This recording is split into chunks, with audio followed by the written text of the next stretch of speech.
Hello வணக்கம் மக்களே. நான் இப்போ உங்களுக்கு ஒரு டிப்ஸு சொல்ல போகிறேன்.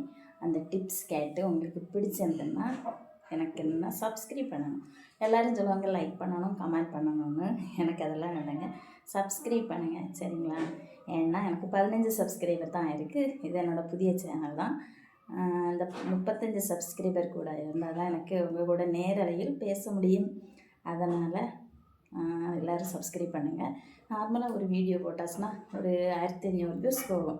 அப்போ 1500 நல்ல உள்ளவங்கள் பார்க்குறீங்களா, எல்லோரும் சப்ஸ்கிரைப் பண்ணி சப்போர்ட் பண்ணுங்கள், மறந்துடாதீங்க. சரி, நம்ம டிப்ஸ் என்னன்னு சொல்லுவோம். இந்த கோடை காலத்தில் நம்ம ஒரு காலையிலலாம் குளிக்கும்போது அந்த டேங்கில் வந்து தண்ணி நல்லா சூடாக இருக்கும். அப்போ நம்ம குளிக்கும்போது இந்த சூடுக்கு சூடு சரியாகாது. அது கூலாக இருக்கணும்னா நீங்கள் என்ன பண்ணணும் தெரியுமா? நைட்டே அந்த குளிக்க வேண்டிய தண்ணியை நம்ம பைப்லேருந்து பிடிச்சி வெயில் படாமல் அப்படியே வச்சுருந்துட்டு காலையிலே சரி மத்தியானம் ஆனாலும் சரி குளிச்சு பாருங்கள். ஐஸ் தண்ணியில் குளித்த மாதிரி இருக்கும். சரிங்களா? நீங்களும் இப்படி குளிச்சிருக்கீங்களா? இல்லைன்னா குளிச்சு பாருங்கள். ஓகே, பாய்.